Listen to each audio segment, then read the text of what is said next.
Welcome to the 2017 Charles C. Eldredge Prize Lecture at the Smithsonian American Art Museum. I'm Stephanie Stiebisch, and I'm the Margaret and Terry Stent Director at SAM.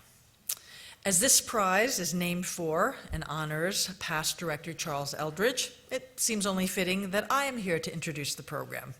I'd add there's another director in the house, my predecessor, Betsy Bruin here, and we're delighted she's joining us today.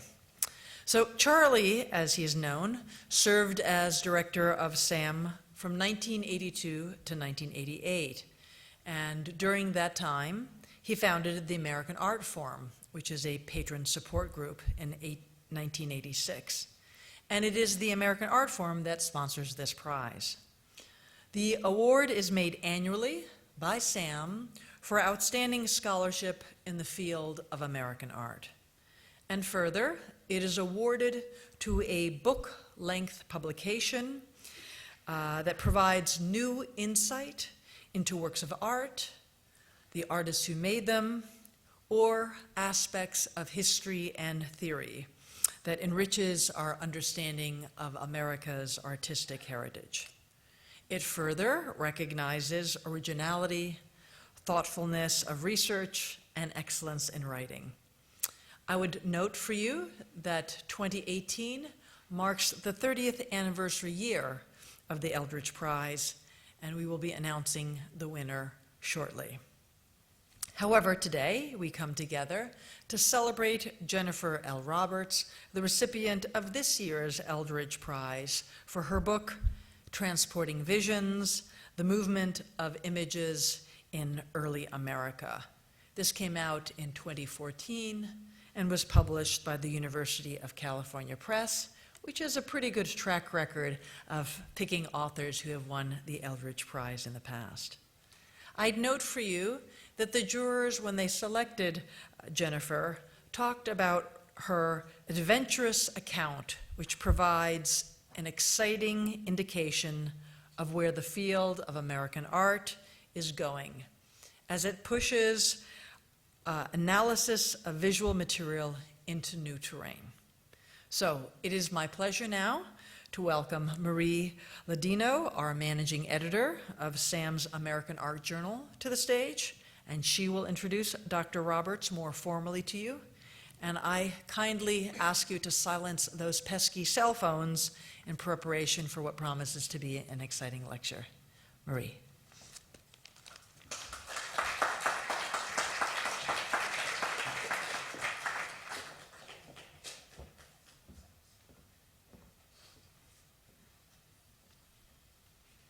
Good afternoon. It's a pleasure to welcome you all here today. Before we get started, I'd like to offer a special thanks to the panel of 3 esteemed scholars who selected the winner for this year's prize.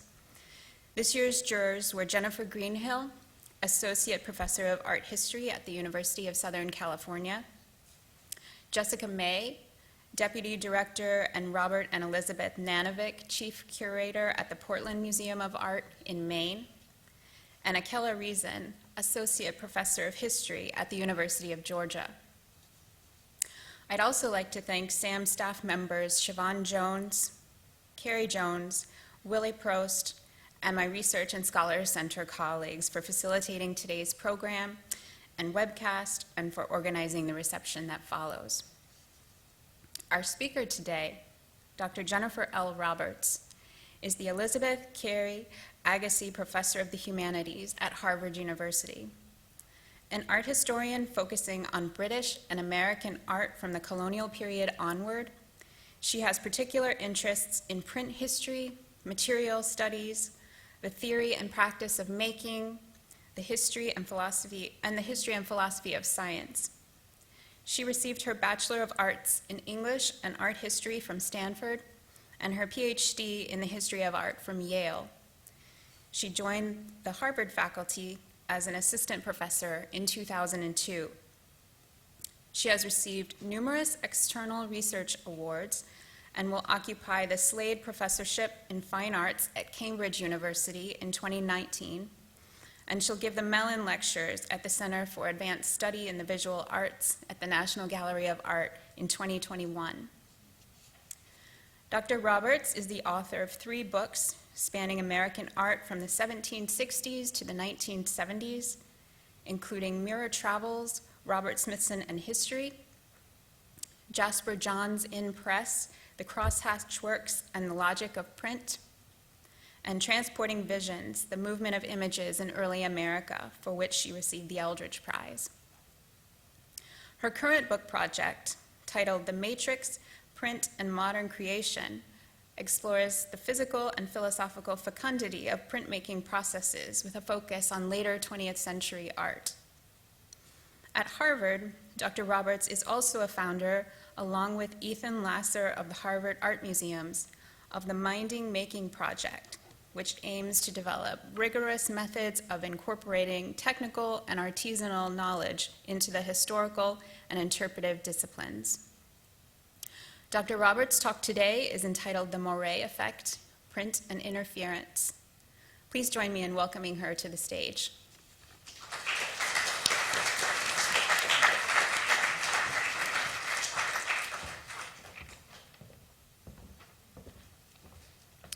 Thank you very much, Marie and Stephanie. Thanks to everyone for coming today.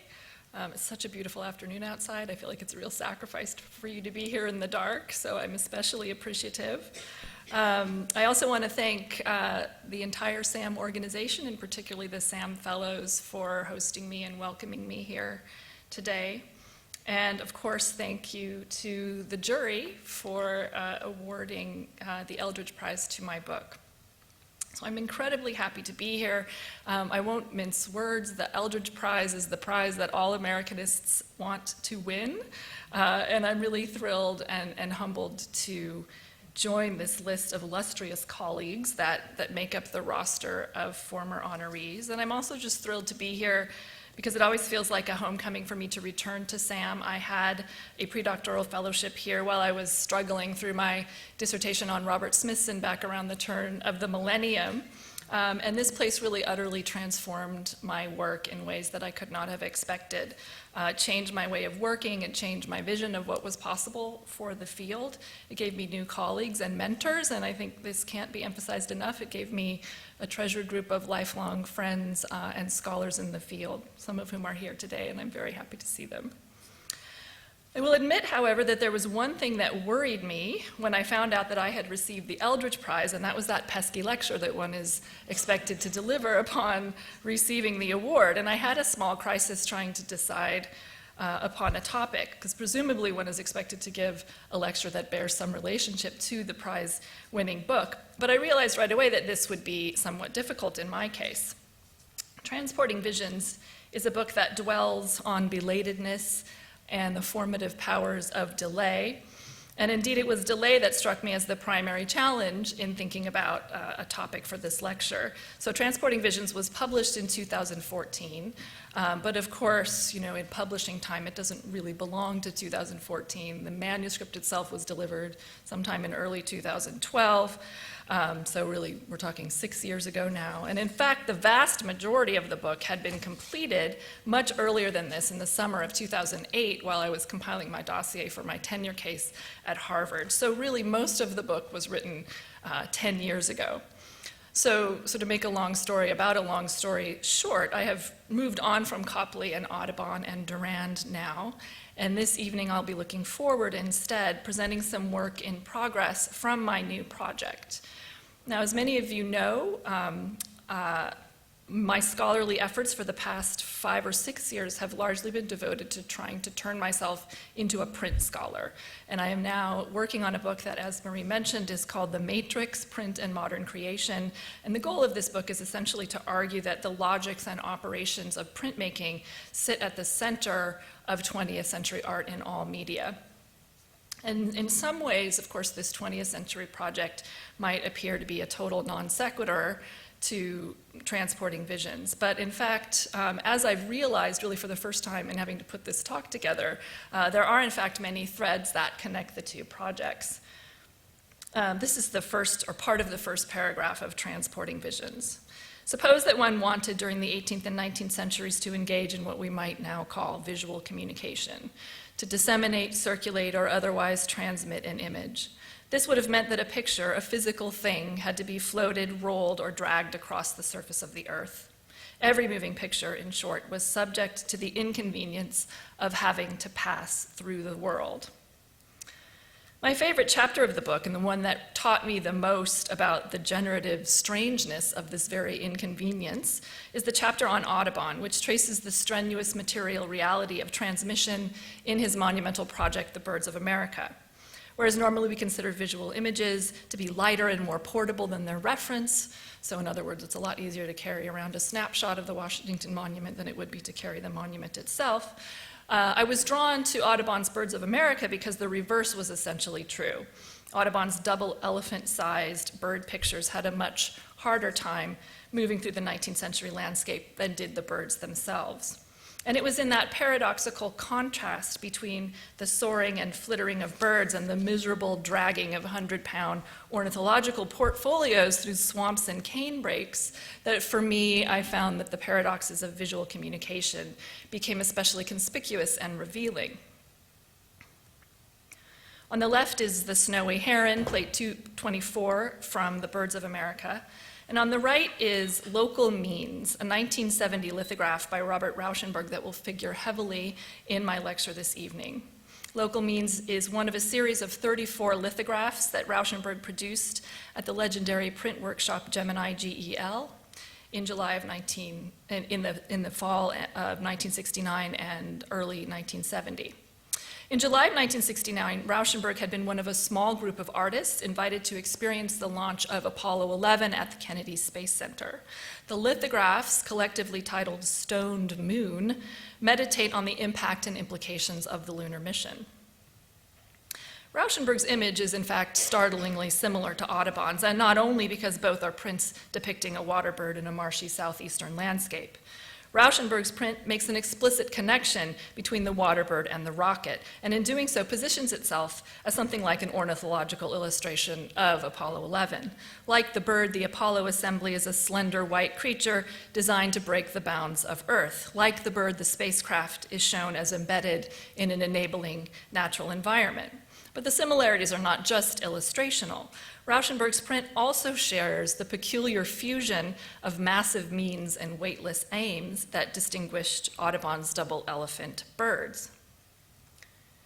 Rauschenberg called this series Stoned Moon because the printing process used to create it was stone lithography. The prints were pulled from enormous limestone matrices, several inches thick, and weighing collectively hundreds, if not thousands, of pounds.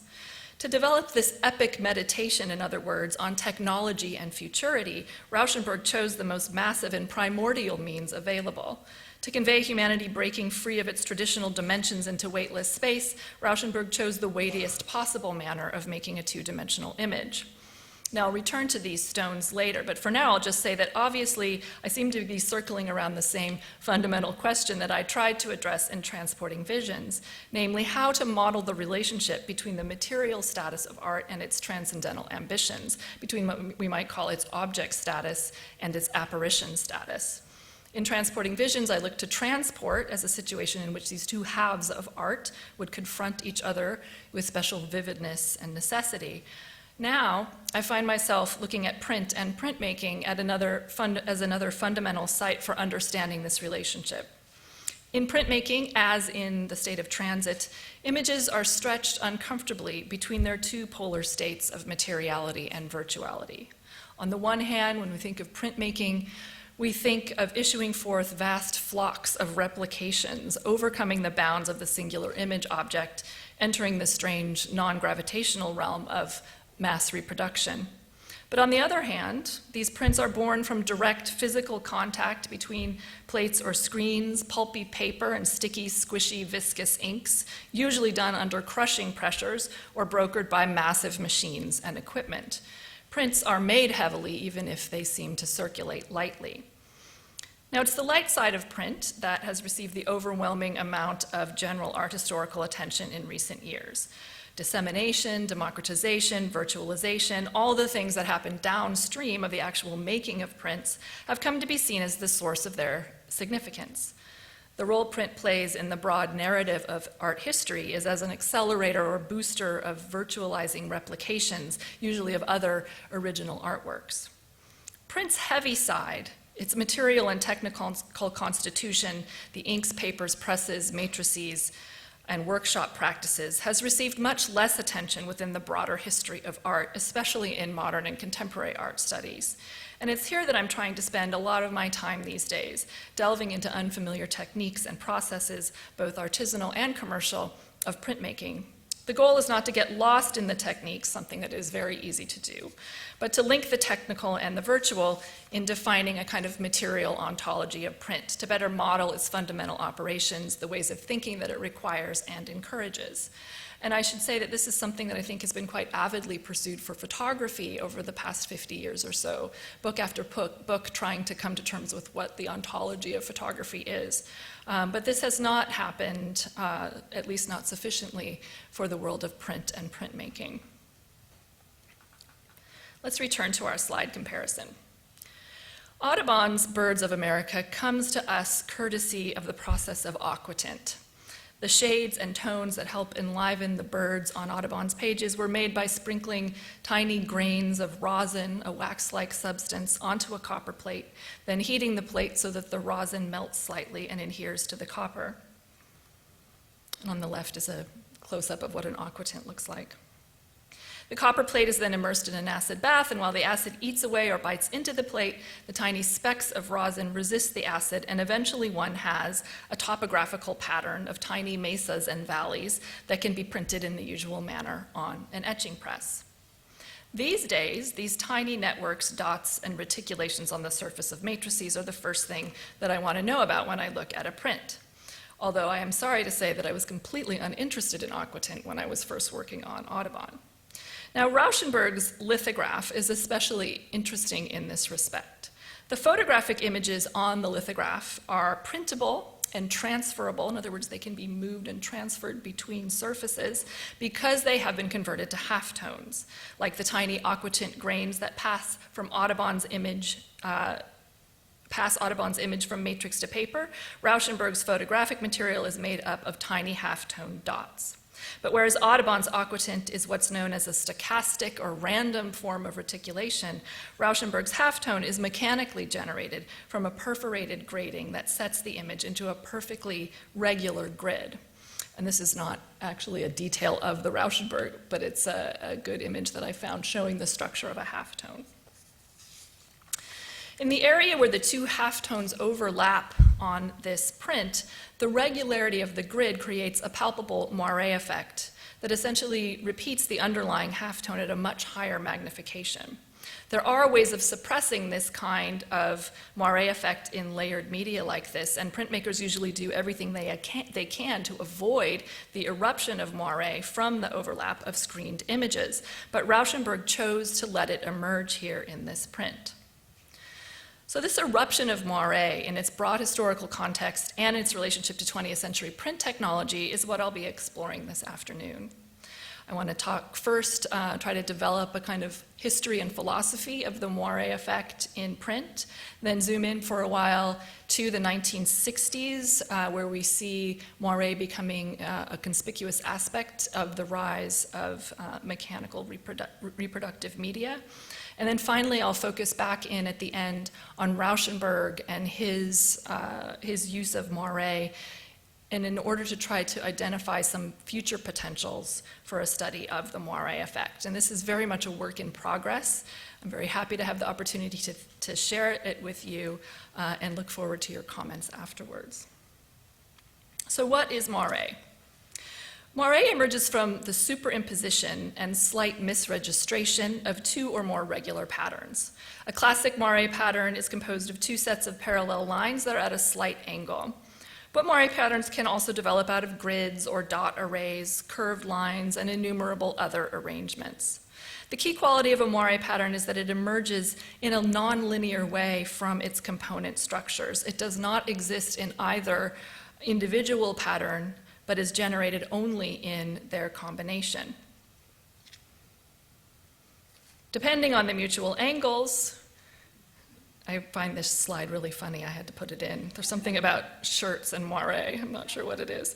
Depending on the mutual angles, frequencies, and periodicities of the two elements, moiré can crop up in a lot of different places, between two picket fences, between two layers of woven fabric, between two window screens, and as we will see, between any two gridded matrices in print and other media. So 2 layers of a silk screen, a halftone on a silk screen, a halftone on a TV camera, a herringbone jacket on a silk screen, a striped shirt in a digital photograph.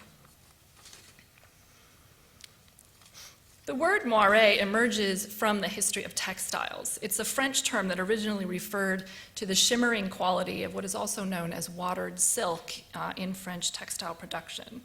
In the traditional making of moiré fabric, a glossy, very subtly corded silk is folded over itself face to face so that the parallel texture of the two sides of the folded fabric is just slightly misaligned. The 2 layers are then pressed between heated rollers in a process called calendering. And this generates a moiré pattern from the interference of the 2 linear arrays on the fabric. Here we might note the originary connection between the production of moiré and the practice of printing. The making of moiré silk is essentially a form of roller printing in which each side of the fold is used as the matrix for embossing the other side. The moiré pattern, in other words, might be seen to result from a kind of self-printing, self-marking, or self-making. It's an auto-poetic image. The fabric prints itself and generates something that did not previously inhere in its 2 halves. Indeed, it's an image that seems miraculously excessive in its swirling stochastic beauty to the mechanical regularity of the fabric's original structure. And indeed, I think we might think about the moiré image as one of a family of acheropoetic or autopoetic images, images not made by human hands, that have such a deep connection to the history and philosophy of print. The classic example of this in the West, of course, is the sudarium, or Veronica's veil, the imprint of Christ's face legendarily left on the veil of Veronica. Like the Veronica, the Moiré image is a miraculous image in cloth made without human hands. Like the Veronica, Moiré brings printing, textiles, and non-human image production together. I'm not trying to claim for Moiré the same kind of spiritual primacy that the Veronica has, but I do want to insist on the way its self-generating qualities bring it squarely into the realm of print. Every print is, in the last analysis, a result of non-human image making. Printing happens through an interaction between pressure, matrix, ink, and support without the immediate presence of the human artist, who has arranged the components but then steps out of the way for the press to bring them together. Moiré is also obliquely related to print techniques that feature naturally rather than miraculously derived patterns. And an example here would be woodblock or woodcut prints that preserve, along with the carved image, the swirling grain patterns along the faces of the inked woodblocks.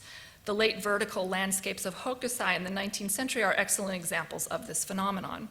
Like a screen print beset by moiré effects, the carved image is animated and perhaps even overtaken by a graphic pulsation derived directly from the structure of its matrix. The syntax derived from the structure of the grain competes with the syntax of the carving itself. The grain figure hovers throughout the scene, marking a kind of undecidable spatiality, announcing both the flat surface of the print and resembling a scrim or veil through which the scene takes place. Now, wood grain, of course, is not technically a moiré pattern, although wood grain is a periodic structure. And the resemblance between moiré patterns and wood grain has long been noted. And in fact, moiré patterns that crop up in digital renderings are often known as wood grain artifacts. Although moiré emerges independently from the interference of 2 periodic structures, it can be cultivated, or one might say invited to appear, by human artists. In the history of print in the West, moiré was occasionally harnessed in the practice of line engraving, where the basic syntax of cross-hatching creates ranks of near-parallel lines that intersect in ways that sometimes do spark moiré patterns. In the heyday of reproductive line engraving between the 16th and 18th centuries, moiré could be corded to generate a dynamic surface effect to prints, and it was often taken as a sign of the supreme skill of the engraver, who was able to invoke and then control these unruly patterns. The reception of these moiré effects in the history of print scholarship has been, to my mind, almost as interesting as are the effects themselves. And I just want to pass along a few quotes from 20th century descriptions of these unruly moiré effects overtaking line engravings. Here's a typical example from Martin Kemp's discussion of this Cornelius Court engraving from 1578. Kemp says, quote, "Curved and straight lines and sets of parallels intersect in contrived combinations, not only to create a series of carefully pitched tones, but also to form strange patterns which are stylishly assertive in their own right. They're not merely discernible at very close viewing distances, but are openly paraded." The textile associations remain strong throughout all of these discussions. And for this print, this print after Bartholomeus Spranger of Venus and Mercury, Kemp has this to say. Let me give you a little bit better detail of that top section. Throughout the print, moiré patterns are repeated in declamatory fashion, giving a uniformly suave sheen to the surfaces of otherwise quite different texture.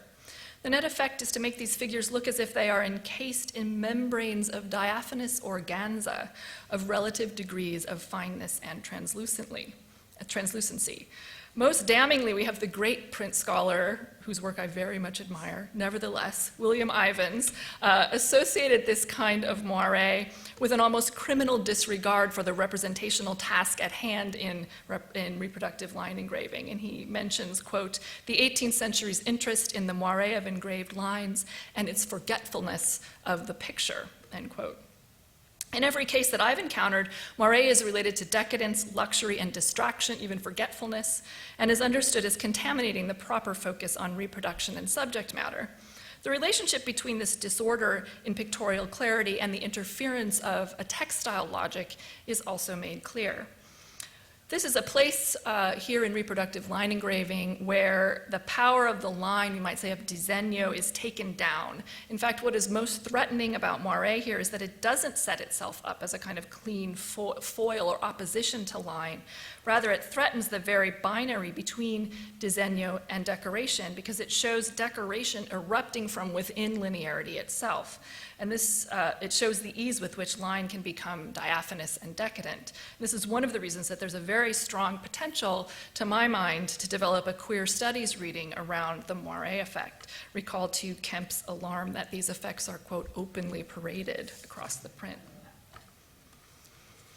The 19th and 20th centuries saw the rise of radically new print technologies that allowed images to be coded and transferred mechanically. These developed in tandem with photography, but they're not reducible to it. Perhaps the most fundamental technology here, still barely explored by print scholars despite its utterly transformational status in contemporary life, was the halftone. To make a halftone, an original artwork is photographed through a fine mesh-like grating that causes the continuous tone of the original work to be broken apart into dots as the light is refocused through each tiny aperture. In essence, it automatically breaks tonal areas into bivalent units of black and white that can be printed using all of the major print techniques. Whereas traditional engravers had to do this by hand, through cross-hatching or stippling or so forth, the halftone screen does so automatically. Another new print technology that arose in the 20th century and was frequently combined with halftones was screen printing. Now, the screen of screen printing is a soft, transparent mesh through which ink is pushed with a rubber squeegee to the paper below. The mesh is impregnated with or adhered to a stencil, which acts as a kind of negative, blocking the passage of ink through parts of the screen and thereby figuring the image. Now, these new technologies, with their perfectly regular matrices, would seem to be profoundly distinct from the sort of charmingly aleatory world of wood, water, and silk that we have been looking at so far. After all, they represent the ultimate rationalization of the quirkier old manual techniques. But of course, this is the paradox of Moiré. It is precisely because of the unrelenting rationality and technicity of these image processing systems that Moiré is produced by them. Even as they would seem to foreclose the woody world of woody and watery beauty, the halftone and the screen print instead might be seen as the great accelerators of Moiré, inviting or enrolling it into an image world at an unprecedented scale. Both of these technologies sit close to the world of textiles and weaving that generated the initial Moiré vocabulary. Screen printing is a mode of printing that literally uses a textile as the matrix. Not only is the screen a woven textile, but it was born of silk. Screen printing was originally called silk screening for a reason. The fine meshes used for silk screens were originally made from bolting cloth, which was a specialized fine-grained silk gauze that had been perfected in the 18th century for sifting flour in the production of white bread. And I've written elsewhere about the epistemological link between screen printing and certain kinds of processes of filtration and refinement in every sense of the term. The halftone process also involves filtering information through a mesh-like veil, light through a grating rather than ink through an actual textile, but the principle is similar. Now, these technologies courted Moiré because they translated all images into a regular periodic structure, and because they were born of transparency, which increased the opportunities for the layering and superimposition of images. Indeed, it became difficult to keep Moiré away. Moiré is everywhere in the 20th century technical literature on printing, and the technical literature reads like a horror story. Moiré lurks everywhere, waiting to break out and ruin print jobs, a monstrous, irrational enemy ready to strike at any time. And screen printing manuals and technical discussions are especially Gothic in this respect, especially when they're talking about how you make a screen print of a matrix with a halftone on it. This is a process that requires the assembly of these two pattern structures, the mesh of the screen and the mesh of the halftone. Reading through technical manuals, one's struck by the ubiquity, irrationality, and unpredictability of the Moiré threat. It can be generated by choosing a twill weave rather than a plain weave screen mesh, by choosing a screen mesh resolution that's too close to the resolution of the halftone. It can be caused by the artwork itself. For example, someone wearing a tweed jacket in a photograph, halftone on the screen. It can be caused by a screen that's not properly tensioned in its frame and thus sags slightly, by the angle at which the halftone dots line up with the mesh threads on the screen, or from the interaction between the halftone pattern and the very topography of the surface of the paper or fabric onto which it's being printed. As the commercial printer Bill Stevens puts it, Moiré is unpredictable, and unfortunately, it often doesn't show up until you're actually looking at the final print. In some mechanical print processes, Moiré is actually totally unavoidable, and all that one can do is minimize its effects. The halftone color separations that sit behind most printed color photographs of the 20th century are perhaps the best example. Four-color CMYK printing involves breaking down the original image into four color-separated halftone matrices, then recombining them in the process of printing onto a single sheet of paper, so that you're layering essentially four periodic structures on top of each other. This recombination, this putting back together of the broken down image, a process that is, I think, inherent to printmaking, requires, again, that these four different patterns be layered. And this is essentially impossible to do without generating a moiré. Color halftone separations organize themselves into moiré patterns known as rosettes, and they can be reduced but not eliminated. So you can see here there's this, commercial printers talk about your halftone angles for color printing. And the idea is that you need to rotate all of the different color screens as far apart from each other as you possibly can, because the closer they are together in angle, the more moiré will erupt from it. So you try to move these four screens apart from each other, but there are only so many angles in a circle, and some of them have to come together, and it does create what's known as a moiré rosette. It can't be avoided, and the only way to deal with it is try to get the tightest, smallest rosettes that you can get. In short, moiré is what happens when screens and grids and nets are allowed the power of assembly. And in the 20th century, information was increasingly carried by media that relied on the combination of these mesh-like structures. For those of you that are familiar with new materialist theory, it's hard to find a better example in visual media of the power of assemblages than this. And while I will not be directly addressing the videographic, telegraphic, or digital life of Moiré in this talk, it is obvious to all of us that this phenomenon, born of textiles and print, continues to inform the transfer of images. It's on our screens that most of us encounter Moiré, especially, as I have discovered while studying prints, when you're looking at a print on your computer screen. Here, too, we are confronted with the odd doubleness of Moiré. On the one hand, we associate it with contemporary digital transmission modalities, rationalized, gridded bits of information passed between advanced devices. But on the other hand, here we are again in this weird primordial world of miracles and water and silk. So having provided an overview of the Moiré effect, surveyed its relationship to printmaking, and outlined some of its fields of operation, for the remainder of this talk, I want to turn to a moment in American art in which the Moiré effect loomed especially large, namely the 1960s.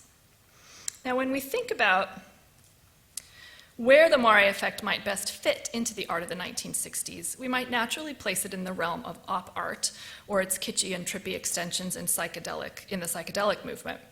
And indeed, the Moiré effect did feature prominently in William Seitz's landmark 1963 MoMA exhibition, The Responsive Eye, generally known as the show that defined op art and put it on the map. Seitz developed a subheading of his catalog. He devoted a subheading of his catalog to Moiré patterns and included many works in the show that drew upon this phenomenon in abstract art. Unfortunately, Seitz's exhibition had a profoundly apolitical and non-conceptual thrust, and this, I think, suppressed what was most important about Moiré for the times. Seitz explicitly stifled the critical or analytical potential of Moiré. He said that, quote, "It exists primarily for its impact on perception rather than for conceptual examination. Ideological focus has moved from the outside world, passed through the work as object, and entered the incompletely explored area between the cornea and the brain," end quote. But if Seitz's exhibition seemed to shrink the Moiré effect and other perceptual arts down to a narrowly neurological channel, other artists intuited that in fact the Moiré effect had much larger implications. And it was the pop artists and those associated with them, many of whom worked as commercial artists and understood how commercial print technologies worked, and all of whom were engaged one way or another in the implications of media and mediation. They were able to understand that these interference patterns operated in spaces of culture, information, and politics. So if for Seitz the Moiré effect was understood to activate the area between the cornea and the brain, for artists like Rauschenberg or Lichtenstein, it articulated other gaps, the area between the blue and the red halftone screen and a color separation, the area between a halftone screen and a screen print mesh, the area between the herringbone jacket and the television camera, and all of the other political areas that were touched by these kinds of misalignments. Whereas op art explored an intrasubjective neurological space, pop Moiré marked another kind of incompletely explored space, the space of intermediation. And I'd suggest that it's in the broad orbit of pop art and its cognates that we find the Moiré effect doing its most interesting and consequential work in this period. I just want to run through a few quick examples of where we see Moiré popping up, as it were, in pop art. This is a pair of, I want to call them paintings or prints, but they're neither by Roy Lichtenstein. They're made by setting one of the perforated screens that he used as stencils in his paintings in front of a Ben-Day field of dots, which then created this overlapping Moiré. And just quickly, a few other examples, just as reminders, really. Zigmar Polka, James Rosenquist, I'll return to this in a moment, Ed Ruscha, Gerhard Richter. This is another Roy Lichtenstein piece, part of a series of prints where the Moiré effect is created by layering two lenticular plastics together. And Robert Rauschenberg again from his surface portfolio, which I'll talk more about in a moment. These artists opened up Moiré as a critical tool for the contemporary media landscape. One of the commonalities in the images I've shown here is that the Moiré patterns operate at a large scale across the surface of the work, a much larger scale than the underlying halftone or screen patterns that generate them. They produce what I will call a kind of critical magnification.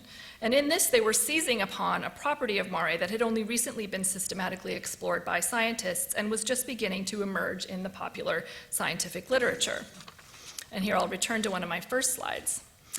Gerald Oster, who was a polymer scientist and biophysicist, also an artist, was a pioneering researcher on the Moiré effect. And a 1963 article that he co-authored with Yasunori Nishijima on Moiré patterns in Scientific American summarized the history of Moiré including its operations, by the way, in Japanese kimono silks, and explored its various instrumental scientific possibilities. And in this article, Oster and Nishijima seize upon moiré patterns as powerful devices that can kind of project the effects of tiny cracks or strains or deformations, imperfections, into scales of, that are orders of magnitude larger than the primary phenomena.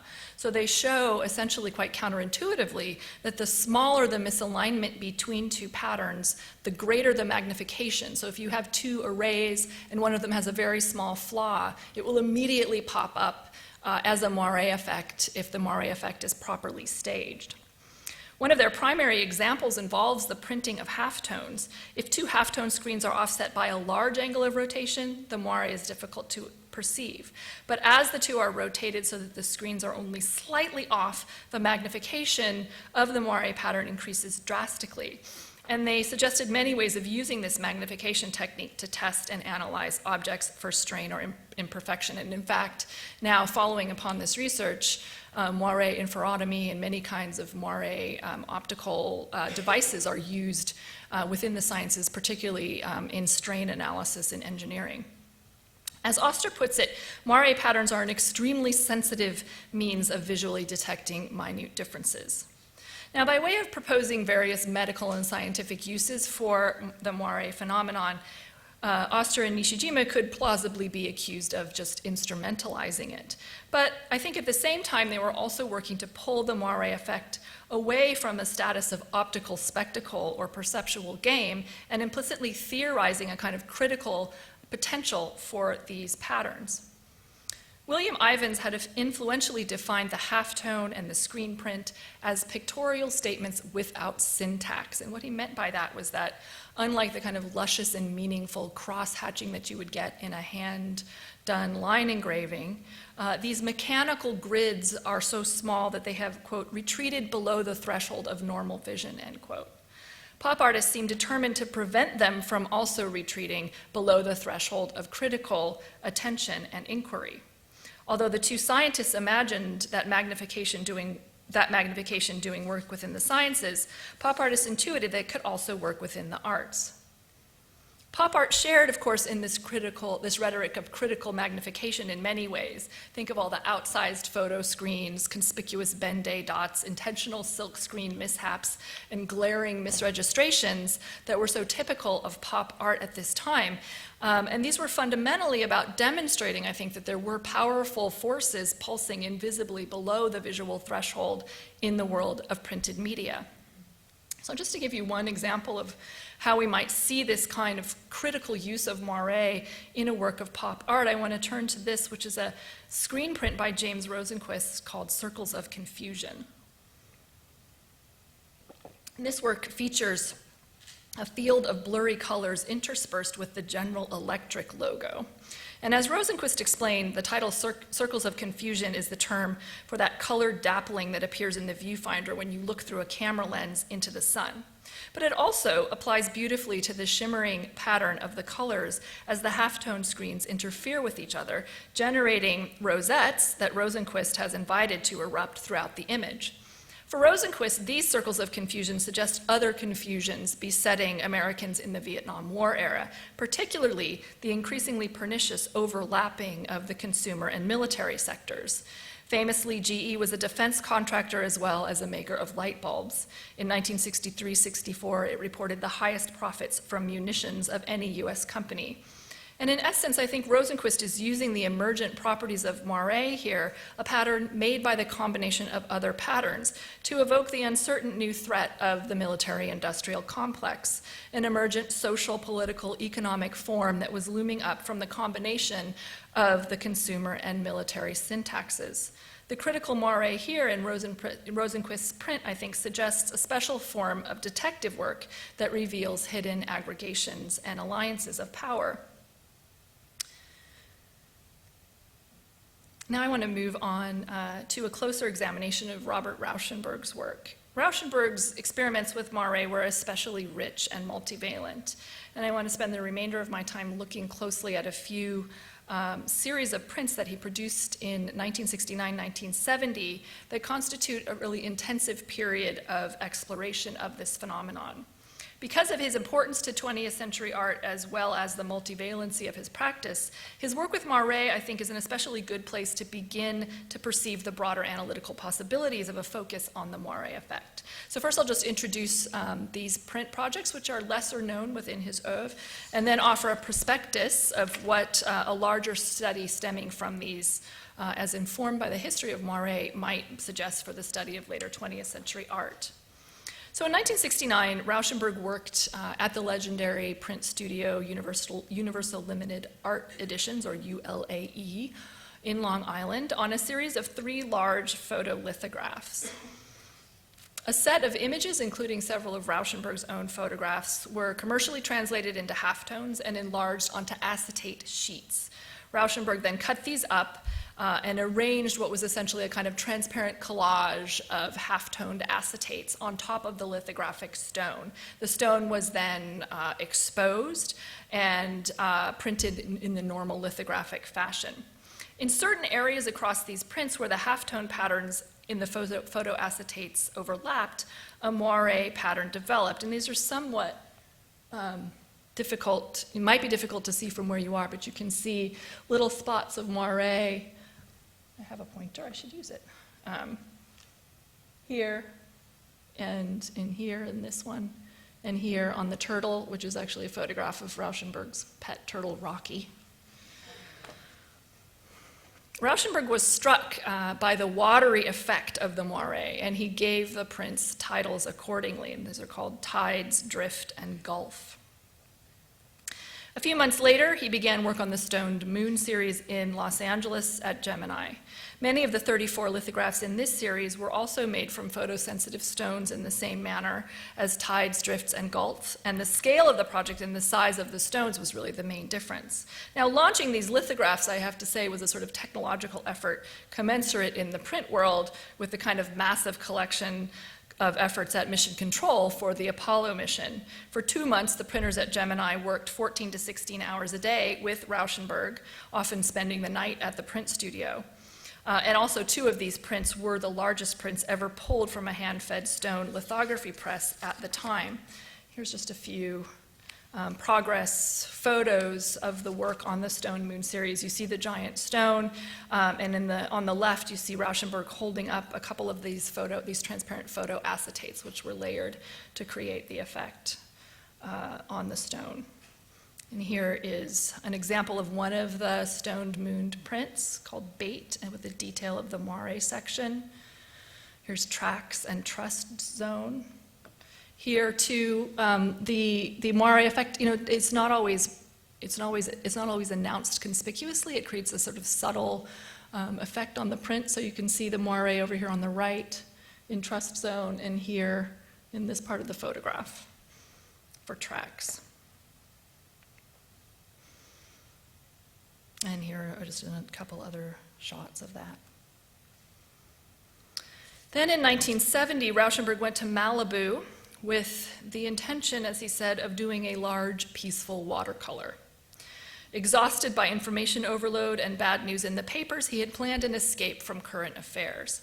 Instead, he did a project that managed, through the Moiré effect, to be somehow both an intensive engagement with very difficult current affairs and also oddly watery or watercolor-like.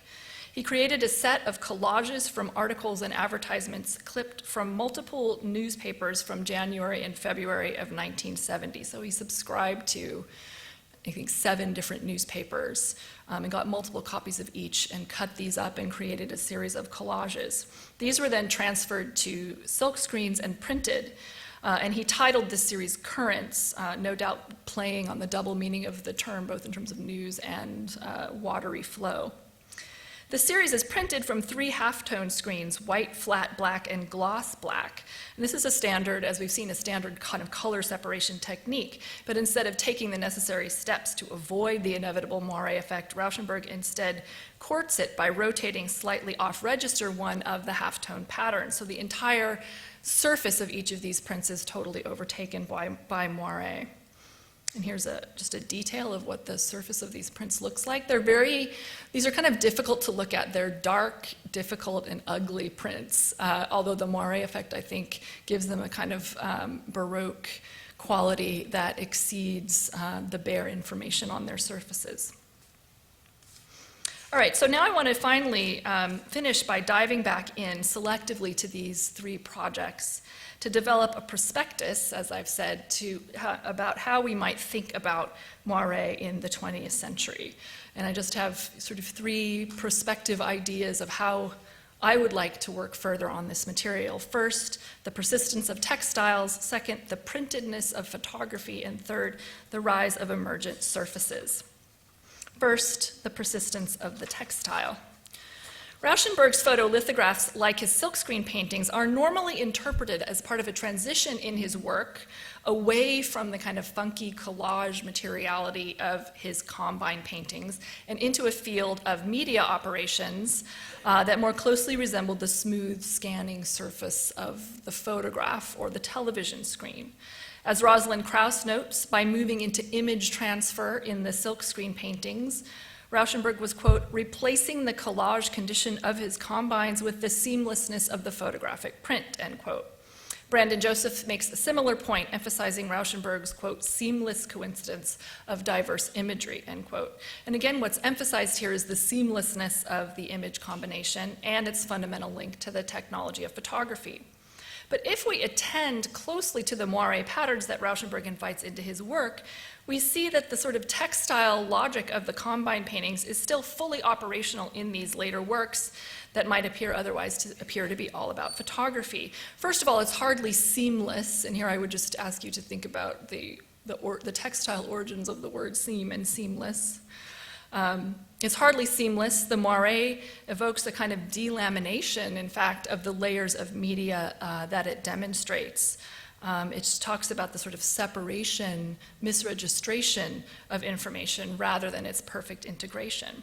And second, of course, we can't help but noticing the decorative evocations of these Moiré patterns.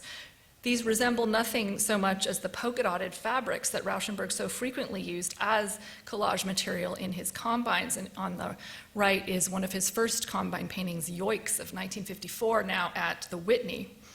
Rauschenberg was in a position to recognize and exploit the decorative and even decadent energies of the Moiré effect, and the Moiré effect returns this decorativeness into the scan-like surface of the lithographs. Rauschenberg knew his textiles. His mother was a seamstress. He would have known from childhood that the Moiré effect is easily generated by layering translucent fabrics like silk or chiffon or organza. Moiré actually entered his work early, if subtly, in the combine works that incorporated layers of sheer textiles, as in this panel of Minutiae, from the work Minutiae of 1954. And I'm hoping you can see the Moiré moving across that panel. Here, the passages suggest other forms of gesture or articulation than those he achieved through brushstrokes, collage, or adhesive. It was not such a leap from this to the silkscreen paintings when he used precisely these kinds of fine sheer fabrics to transfer an image. And a silkscreen, again, is very closely related to precisely the textiles that he would put together in his combines. And occasionally in the silkscreen paintings, you will see these little pieces of Moiré leap out. And then to the photolithographs, where the combination of these sheer acetates continue this logic. It is in these Moiré prints that Rauschenberg discovers and or demonstrates that the logics of print and the logics of the textile converge.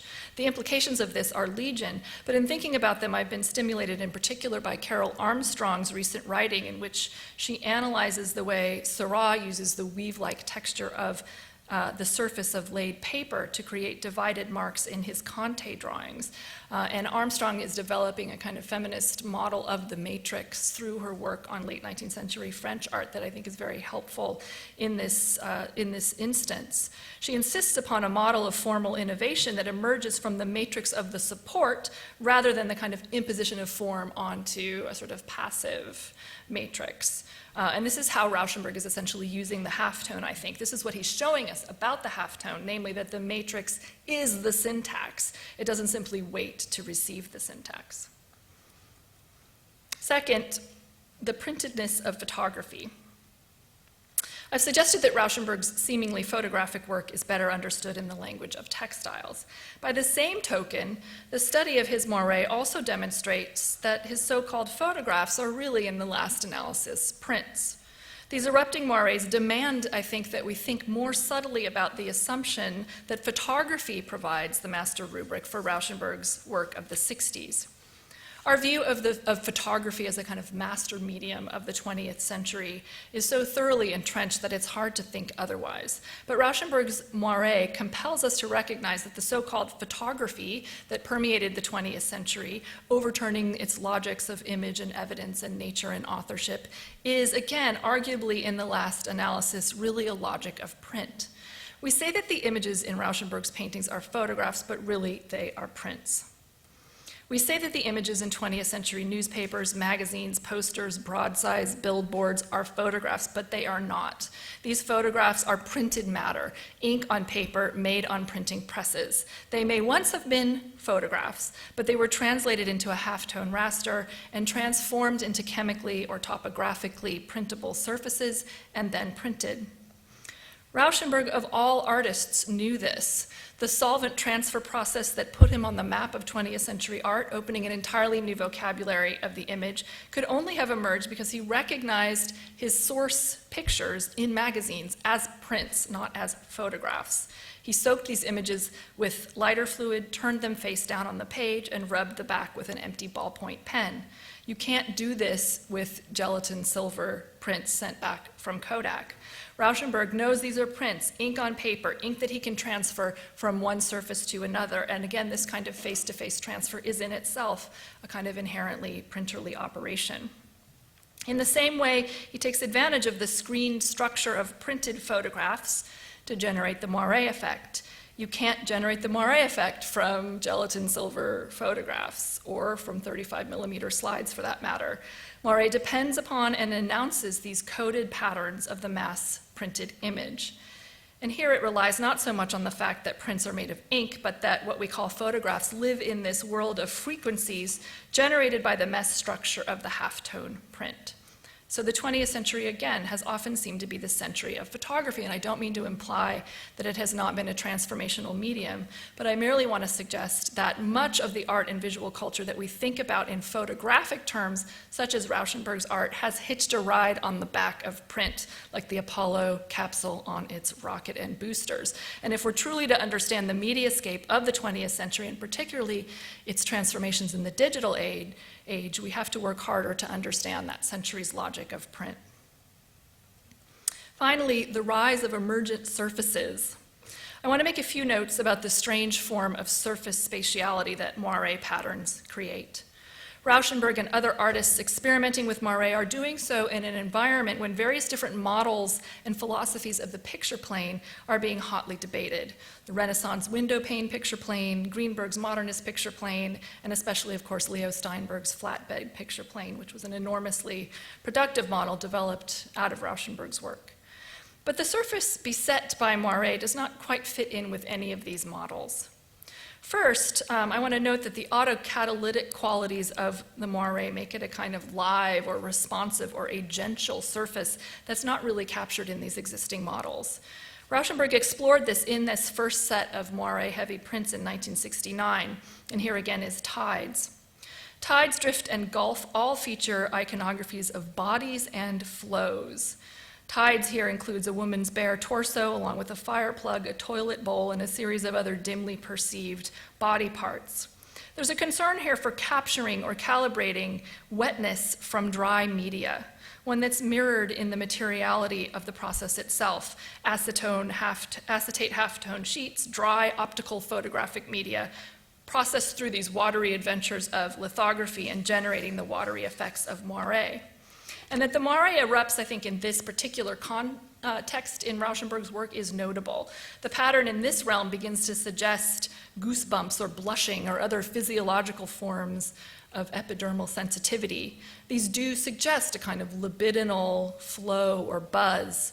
But again, they can't be attributed to the artist, nor can they be said to have emerged merely from metaphors and association on the page.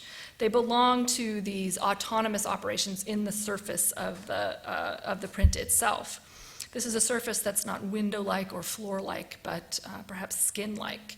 And here I would recommend Harry Cooper's brilliant writing on the relationship between the mechanical dots in Lichtenstein's work and the idea of fleshy flows and eroticism. This rippling and pulsing surface also evokes a new kind of space. Although it's made by pressing layers of mediated information into contact, it does not read as flat. But nor is it the old Renaissance picture plane opening out to familiar notions of scale or proximity or atmosphere. And I don't think it's an accident that Rauschenberg confronted Moiré so intensively in the context of the moon launch lithographs. As I mentioned earlier, processing Apollo 11 in stone lithography seems ludicrous. But both the launch and the lithographs involve translations of immense mass into uncharted forms of spatial experience. With the moiré that mediates here between the heavy stone and this oddly warped outer space elsewhere, Rauschenberg serves to link the Apollo launch to the plight of the image in a world of ever more rapidly replicated and interfering pictorial media. The moiré suggests perhaps that images, too, are beginning to pull away from their normal gravitational constraints, that they are being launched. Where are they going? What will the space built around them and by them look like? Like the space between the Earth and the Moon, it is still a material space, but it can't be known with the familiar material coordinates. Also considering the fact that moiré is scientifically described with terms like frequency, beat, amplitude, interference, and periodicity, it's important to note that moiré patterns also evoke radio and sound media with which Rauschenberg was also very much involved. As was the Apollo mission, of course, the spaces the astronauts entered were known and mapped through radio, and I think moiré engages with that space too. So to fully pursue this angle of the study, one would need to bring in feedback theory, systems theory, cybernetics, and televisual media in the 1970s as well. But my goal this evening has been more constrained. I hope to simply have shown that Rauschenberg seems to have turned to moiré to bring together multiple material and cognitive resources, from textiles to stones to radio, to try to evoke this strange and uncertain emergent space of mass media. But I think the fundamental rubric here, the medium that ties together all the others, all the weaves and screens and frequencies, is print. Thank you.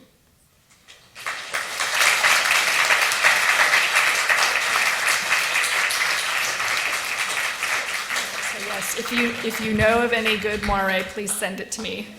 It's actually kind of hard to find. There really isn't any literature out there about the moiré effect in the arts, so I'm trying to build it. All right, happy to take some questions, I think. Am I happy to take questions? We have time? Yes, we have okay. time for a few questions. Yeah. If you could just raise your hand and one of us will bring a microphone to you. When you were discussing the old master prints, you said that one of the areas that moiré could be related to was forgetfulness, and I wondered what that meant. Well, it was Bill Ivins, the great print scholar, who said that, and I think what he meant is that that there's a kind of forgetfulness of the job at hand when the printmaker gets lost in these swirling moiré patterns around the side of the image, so that what you're supposed to be doing as a reproductive line engraver is bringing us the subject matter, but that there's something kind of unauthorized about courting this moiré effect, and that one is in essence sort of losing one's mind, right? Losing one's mindfulness of the image.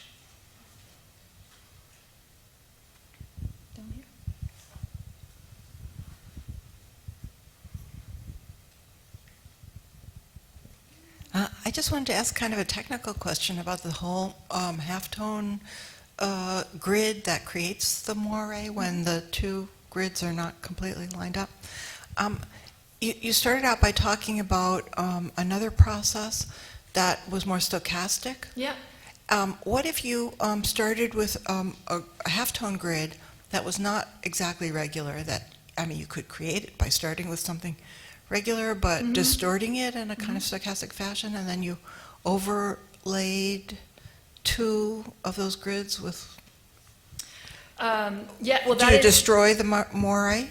right. So this is something that printmakers and graphic designers have been working on for many years now. And so one of the ways that that moiré effects can be minimized, you sometimes will get the sort of de-screening filter when you're scanning an image. Some of you may have seen that. There are filters that you can turn on that essentially try to introduce what's known as dither to the image so that it breaks down the regularity of the structure somewhat. And then in very recent years, and I'm still not fully, I don't fully understand this yet, but really only in maybe the past 5 or 6 years, what's known as stochastic screening has been developed so that now people are using halftone screens that are in fact not regular.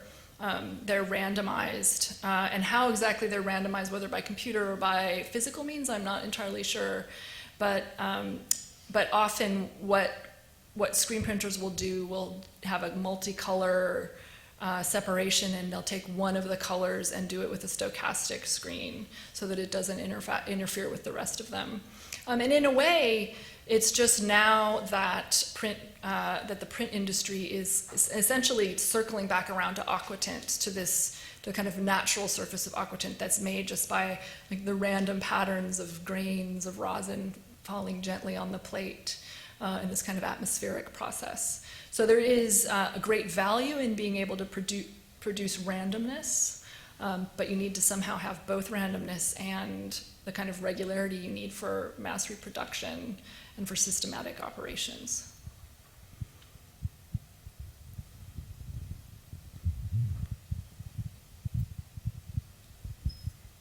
Thanks so much for the fantastic talk. And it's still sort of percolating, so hopefully this is vaguely coherent. But you mentioned or gestured towards queer theory, or the moiré as a kind of queered mode of representation in early modern prints. And I'm wondering if you could maybe speculate a bit about how that would work in the context of Rauschenberg's use of the moiré, right? Mm-hmm. The way it might be a kind of queer take on reproduction or some other way. Yeah, I mean, and of course I'm not the first person to make these connections. I mean, so a lot of the queer ways of reading queer Rauschenberg are through his connections to textiles. So the fact that Moiré is so closely connected to textiles, which are the sort of sublimated media of the 20th century, would be one way of doing it. Another way, I think, that I would have to think about, but that I think would be a possibility, is the very fact that Moiré is a kind of figure that erupts out of very close, different, like very, very tight spaces between patterns that are just slightly offset. So you might want to think about a kind of reproductive logic of Moiré as something that comes out of two very similar patterns, right, rather than two oppositional patterns, which is another way of thinking about likeness. That also runs through queer theory. I'm not sure about that yet, but that would be where I would go first, especially because I think it's important that if you're going to make these kinds of claims about a technical process, that the theoretical leaps you make, for me anyway, have to go back to the material reality of the process in a significant way. So there are both associational and also technical reasons that I think one would want to look at this.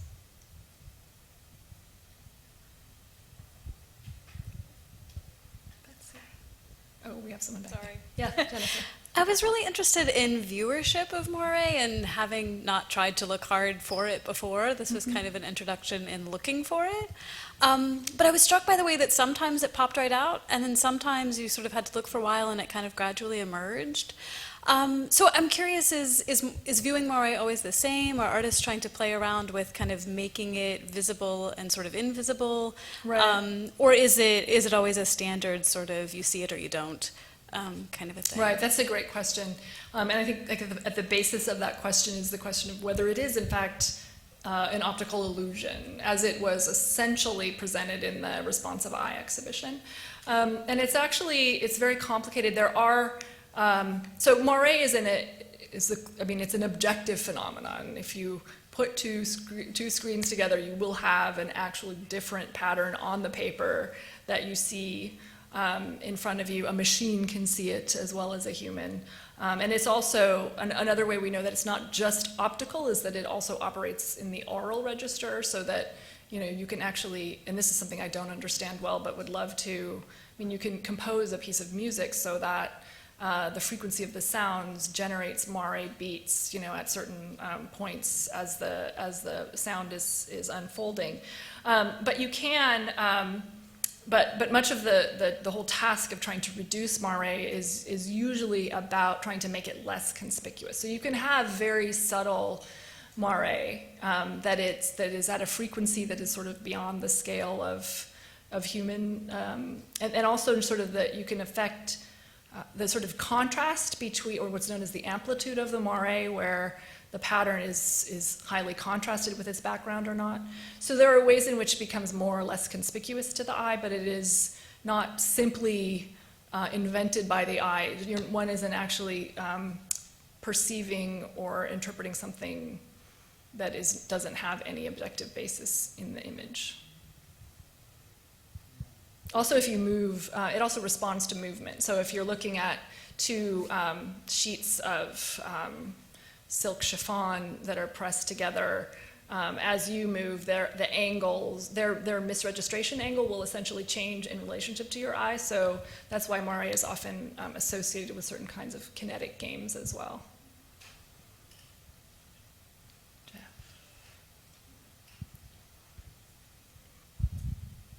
Thank you so much. So your talk, and especially the Rauschenberg prints of the Apollo missions, made me think of other implications of the ideas that you're raising about matrices and the kind of mesh of these pictures, and I'm wondering whether you've thought about this in the context of ecology and people like Tim Morton, who talk about interconnectedness Yes. and the mesh. So I just wonder if there are any implications there that you might think could be relevant. Absolutely, and in fact, Morton's chapter on interobjectivity and the meshwork in his book has been something that I've been reading and rereading as I think through this, and I believe. I mean, I don't have that link figured out yet. I can't say here's the connection, but it's also something that Carol Armstrong talks about. Essentially, one can think in a meshy way about art of the 20th century if one is thinking about these kind of supports or matrices as not simply being a kind of passive resource that is used by the artist and marked by the artist, but rather something that is actually actively producing the forms that are seen to be on it. And these meshes, these screen print meshes in particular, are an excellent example of the sort of ultimate fusion of the form and the matrix, right? I mean, the stencil is actually in the mesh, it's embedded in the mesh of the screen print. So it makes us think differently about the relationship between the support and the image, for example. Makes us think them together in a way that's, I think, quite similar to the way eco-criticism has to think about, say, the relationship between human activity and its the natural resources that support it. So that would be one way of doing that. But I think it would have to be more complex than that in the long run. It's also obviously tied into questions of networks and actor network theory. And I would say that one thing I would want to do in thinking about networks, I mean, it's not unusual to think about prints being related to networks because we imagine prints sort of making networks, right? We imagine them going out and building these networks of communication. But there are also these physical networks that produce the actual matrices and make print actually physically transferable from one space to the next. And what I'm trying to do, I think, in the long run is show how those two networks, those two kinds of networks at the small physical scale and the big disseminative scale have to be thought together. Unfortunately, I think we're out of time in this space, but I would encourage you to join us in to the lobby outside for a reception and also some additional discussion. So thank you so much Thank you for all coming. for coming. Thank you so much.